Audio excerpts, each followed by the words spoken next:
Hello, I'm Lesley Logan, and today I want to talk to you about thigh stretch here on your Cadillac. You can do this also on a tower with your rollback bar.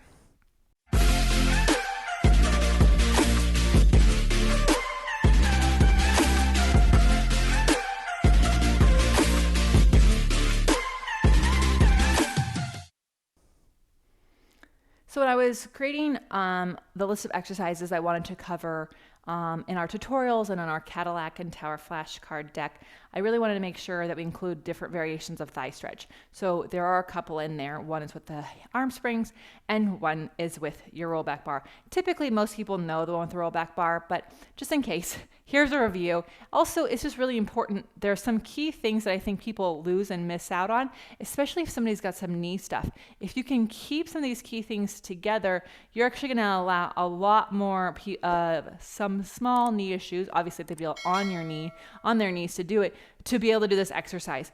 If people don't engage their muscles, they're hanging off their knee joint, it's going to exacerbate a lot of issues. But if you actually get them to engage their whole body, a lot more people can do this, and you'll start to see a lot more imbalances that are causing some of those issues. So let's get started. There is not an order on the Cadillac, but typically you do chest expansion and then thigh stretch.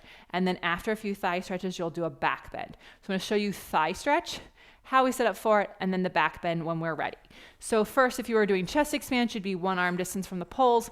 Then for thigh stretch, typically you move back about 4 inches. Now, if you want to be more advanced, you don't move back at all. You just get less spring tension. All right, so that is an option for people who want to make this a little bit more difficult. You just don't move back. Now, what you do is you hold the bar wide, thumb wrapped around.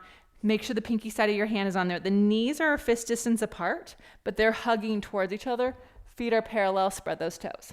Then without back bending the chest, you just reach the knees down and towards each other. That's that key spot so that most people aren't hanging off the knees. Go back as far as you can in a straight line, and then you come back up. And again, you reach those knees down and towards each other. You lean back, collarbones are nice and wide, and you come all the way up. You do about 3 or 4 of those, and if it's feeling good, then you'll go back and you get to a spot where you can hold. This is important. We don't want to shove the lower back up, so we're going to keep the lower back where it is, and then our upper back is going to continue to extend. Then you come back up into a straight line, and you come all the way up. And again, you reach the knees down and towards each other, and then you nice back bend back, and then up, and then all the way up. Once that's going well, then you can add in things like rolling in and out prep and rolling in and out here on the top of the Cadillac or with a tower. All right, so there is a method to the madness. If you are looking at our flashcards, what we did make sure we did for the Cadillac deck is show you complementary related exercises here on the Cadillac first, or your tower, and also on the mat and reformer. So it's really easy for you to use all the decks together. If you have any questions about Cadillac, workouts on the Cadillac, check us out at onlinepilatesclasses.com, where we do life better.